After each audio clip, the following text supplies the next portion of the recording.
Dentro da série Fogo no Parquinho, né, como nós carinhosamente chamamos aí esses vídeos sobre Marx, nós começamos lá com o primeiro, que falava sobre Marx e Paulo Freire, né? O segundo, nós falamos sobre o iluminismo alemão e o romantismo enquanto uma reação a toda essa razão tirânica, né, aí personificada pelo iluminismo. E o terceiro vídeo, nós falamos sobre um sujeito que é um desdobramento desse romantismo alemão, né? Desse Sturm und Drang, né? Como nós dissemos, o Tempestade e Ímpeto, ali no final do século XVIII. E é um cara que está na transição para o século XIX, que é o Hegel. Nós falamos nesse último vídeo sobre a dialética hegeliana, sobre o idealismo hegeliano, né? Aquela percepção sobre a perspectiva filosófica de que as ideias elas são forjadas em um ambiente, digamos assim, no qual elas nascem e evoluem sempre na direção de uma melhor compreensão da realidade. O idealismo ele abstraía o pensamento da realidade histórica, percebe? Como se as ideias elas estivessem, como se a humanidade estivesse numa marcha inexorável rumo ao progresso, e esse progresso seria desdobramento desse universo de ideias, né? Então, o idealismo vai ser muito criticado por alguns pensadores ali no século XIX, porque verão no idealismo, né, algo forjado em muita abstração, percebe? Longe da materialidade, né? Desprendido daquilo que deve ser analisado sob a luz da filosofia. Então é uma coisa muito interessante ser compreendida, porque o idealismo hegeliano, ele, como nós dissemos ali naquele vídeo, em que nós falamos especificamente sobre Hegel para entender Marx, o Hegel tinha 19 anos quando viu a Revolução Francesa. O Hegel ele viu uma transformação, uma ruptura, uma quebra de paradigma que foi desdobramento de um conjunto de ideias. Então, evidentemente, né, ele vai conceber em sua filosofia uma percepção interessantíssima de que as ideias nascem e evoluem sempre na direção de uma melhor compreensão da realidade.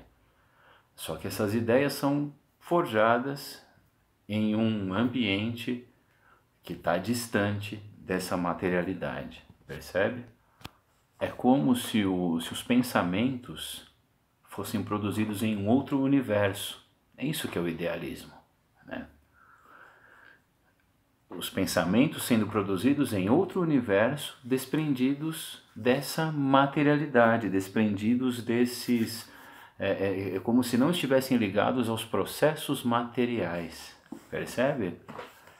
E a filosofia, enquanto essa abstração, digamos assim, ela já havia sido criticada muito antes de Hegel, no século IV a.C., quando você pega Platão falando sobre o mundo inteligível, o mundo das ideias e o mundo dos sentidos, a contraposição entre o sensível, né, e o inteligível, entre o perecível e o perfeito. Isso foi criticado. Foi criticado, por exemplo, por Diógenes de Sinope, né, o filósofo cínico, que dizia que Platão transformou a filosofia, que poderia ser algo voltada para o autoconhecimento, não autoajuda, né? Não esse papo de coach, mas assim voltada para o despertar, etc. Ele transformou em algo elitista, né? É o que Diógenes dizia sobre a filosofia, o que Platão havia feito com a filosofia, ao levar a filosofia para a academia, né? Para a escola de Atenas e tal, ter tirado a filosofia da rua, né? Ter feito ter deixado de fazer o que Sócrates fazia, né? O que Sócrates havia feito. E você fala, bom, aí você vem para o século XIX, e no início do século XIX você tem pensadores que estão criticando essa visão, né, do idealismo hegeliano, essa visão de que as ideias não estavam ligadas aos processos materiais, né? E o primeiro dentre esses caras, dentre os pensadores que vai falar sobre isso, é um filósofo alemão que inspira o Marx, né? Então nós falamos de Hegel, mas quem faz a ponte entre o Hegel e o Marx? É um filósofo alemão, nascido em 1804, morreu em 1872, de nome Ludwig Feuerbach. Ludwig Feuerbach, né? E quem é Feuerbach? Ludwig Feuerbach, ele é um filósofo alemão, pai do materialismo filosófico. Aí você fala, bom, materialismo, eu já ouvi falar essa palavra. Você fala, um sujeito materialista em via de regra no senso comum é aquele que é apegado a bens materiais, né, etc, etc. É assim que a gente fala quando a pessoa é materialista, né? I'm a material girl, né? Lá da diva, né? Mas a questão do materialismo em si é o que? É uma contraposição ao idealismo. Como assim? Vamos entender. Feuerbach, ele era um filósofo cujas suas ideias giraram em torno do ateísmo, do humanismo, né, e acima de tudo do materialismo filosófico. Vamos começar com o ateísmo, vamos entender. O ateísmo, ateu não é o cara que nega a existência de Deus, né? O ateu, ele não se preocupa em negar a existência de algo que ele sequer acredita, você entende? Seria uma contradição lógica você falar que, né, você falar, o cara é ateu. Ah, você é ateu? Sou. Então você não acredita em Deus? Eu não acredito em Deus. Mas peraí, como que você não acredita em Deus se você ao mesmo tempo é ateu? Então, percebe? É uma contradição lógica, porque o que é o ateísmo? Não é não acreditar em Deus. O ateísmo é simplesmente não acreditar na metafísica. E o que é a metafísica? A metafísica pode ter sido uma concepção, uma criação humana demasiado humana, né? Se você pega o Platão concebendo um universo de ideias, o Santo Agostinho chama isso de mundo divino, o Hegel posteriormente vai tratar do idealismo, como se as ideias, né? E o Hegel falava do Geist, né, do espírito, né, desse espírito que caminha e uma hora a gente vai chegar ao espírito absoluto quando compreendemos na sua totalidade e a coruja de Minerva voar. Esse Geist, na verdade, personificaria aquilo que a gente pode conceber como uma figura de Deus, né? Então você pensa, essa concepção da metafísica, cara, de conceber uma existência após a morte, né? Uma vida eterna após a morte, como por exemplo o cristianismo vai trazer à tona, ou essa percepção de que existe algo além daqui, né? Conceber uma visão metafísica, né? Porque a religião, na verdade, o que nos, digamos assim, qual é a ideia da moral religiosa? A percepção da moral religiosa são os imperativos metafísicos, né? O que são imperativos metafísicos? Quando a gente fala isso, né, que as pessoas agem na perspectiva da religiosidade pautado numa coisa que a gente chama de imperativo metafísico. O que seria se libertar dos imperativos metafísicos? E o que é um imperativo metafísico? Vamos entender. O imperativo é uma ordem, né? O que é metafísico? Metafísico é além da natureza, é sobrenatural, ou seja, depois da morte, além da vida carnal e etc, etc. E aí você fala, bom, quais são os imperativos metafísicos?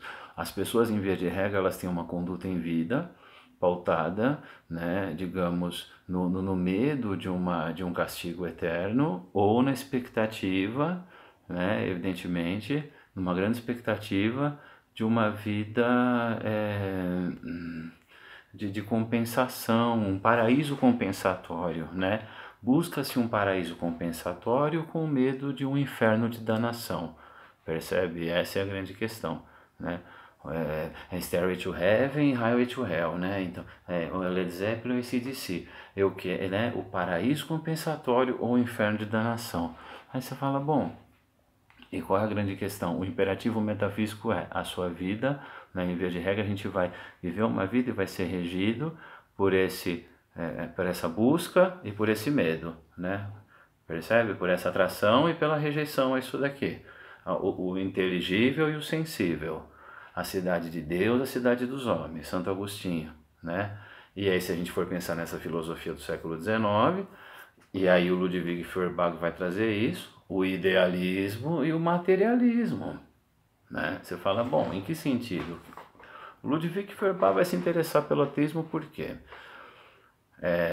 O ateísmo é a negação da metafísica, ou seja, é do pó ao pó, né? O que é do pó ao pó? Você fala de Aécio, o que é do pó, né? Do pó ao pó, né? É você pensar que nós, enquanto seres que aqui estamos, como chama, um astrofísico excelente, Leonard Krauss, acredito que seja esse o nome dele, Leonard Krauss. Ele fala, tem uma passagem em um texto dele no qual ele fala: esqueça Jesus, foram as estrelas que morreram para que você pudesse nascer, né? Por que a gente usa essa expressão do pó ao pó? Porque a partir de uma estrela se fundindo dentro do seu próprio núcleo, né, você tem um fenômeno chamado supernova, no qual essa estrela, em via de regra, ela morre, ela explode, né? E nessa explosão ela vai liberar, né, carbono, cálcio, ferro e oxigênio, né? O carbono que está em seus músculos, né, responsável por aquilo que a gente chama de energia, né? O ferro que está no seu sangue, o cálcio que está em seus dentes e ossos e o oxigênio, né, que faz tudo isso funcionar, percebe? Então por isso que a gente fala do pó ao pó, né? Então o ateísmo é a negação da metafísica, porque se vieste do pó das estrelas, né, vai voltar a ser, né, apenas um rearranjo de seus átomos, né? Então é um negócio muito doido, né? Assim, o que o Feuerbach vai pensar sobre a perspectiva do ateísmo. E aí vem aquela grande máxima, né, quando ele tenta entender o que é Deus. E isso vai inspirar muito a figura de Karl Marx. Isso é muito interessante, porque o Feuerbach ele vai falar se Deus nos criou, quem criou Deus, percebe? Então toda a questão do materialismo filosófico, ela vai ser forjada em torno de qual percepção? Veja bem, você tem o idealismo hegeliano sendo criticado pelo materialismo filosófico de Ludwig Feuerbach. E esse pensador, o Ludwig Feuerbach, ao se interessar pelo ateísmo, pelo humanismo e, acima de tudo, pelo materialismo filosófico, ele vai trazer à tona umas reflexões interessantíssimas. A grande obra do Feuerbach é chamada de A Essência do Cristianismo, né? Um livro escrito em 1841, e vai inspirar muito a obra de Marx e de Friedrich Engels, contanto que Engels e Marx, eles escrevem em 1845 o livro chamado A Ideologia Alemã, né? E nesse Ideologia Alemã eles vão criticar os filósofos que defendiam uma percepção de ideias desprendidas da materialidade né, histórica, né? Então qual a grande sacada? As ideias do Feuerbach vão inspirar profundamente Engels e Marx, né? E é muito interessante porque a obra de Feuerbach, A Essência do Cristianismo, ele fala basicamente o quê? Que teologia é antropologia. Você fala, o que isso significa? Porque qual que é a ideia da teologia? É uma coisa que a gente precisa entender, né? Teologia é simples, entender a diferença entre o teólogo e o filósofo.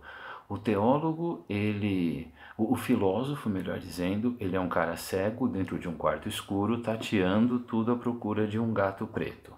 Pode ser que ele não encontre esse gato, né? Pode ser que quando ele encontre seja outra coisa, mas ele continua procurando. A essência da filosofia é a dúvida. A teologia ela já vai se pautar na certeza. Então o que é a teologia? É o sincretismo entre razão e fé. É quando você se utiliza da razão aí advinda dos antigos gregos, né, de Aristóteles e Platão, para justificar os dogmas da religião cristã. Então é forjado em certeza. A minha razão é subordinada à minha fé. O que o Feuerbach fala? Que teologia é antropologia. O que isso significa? Que não há essa percepção de um ser divino, um espírito absoluto, como Hegel dizia, forjando a nossa espécie, né? Mas é a nossa espécie, nesse desejo, nessa aspiração pelo divino, a busca por algo, faz com que a gente crie um ser divino, perfeito e transcendental, né? Se Deus nos criou, quem criou Deus? Por isso que todas as narrativas, é muito interessante você pensar nisso, que as grandes narrativas, né, da história, elas sempre falam de pessoas sendo punidas por tentarem buscar o conhecimento, né? Lúcifer, aquele que traz a luz, cortaram as asinhas dele, né? Odin dá um dos olhos para ter todo o conhecimento do mundo. Fausto vende alma para o diabo, né? Lá no livro de Goethe, para adquirir todo o conhecimento. Então, assim, é uma coisa muito doida de que essa nossa aspiração, isso que o Feuerbach fala, que nós criamos a ideia de um ser maior, de um espírito maior, a partir de nossos desejos e aspirações, né? E esse texto, essa obra, a essência do cristianismo e toda essa herança de Feuerbach vai inspirar a obra de Marx e Friedrich Engels, né? E o próximo vídeo a gente começa falando sobre o livro A Ideologia Alemã, né? Então o que nós falamos agora? Sobre o cara que faz a ponte entre Hegel e Karl Marx e Friedrich Engels, que é o Ludwig Feuerbach. Beleza? Obrigado pela paciência de terem visto até aqui e até logo. Tchau.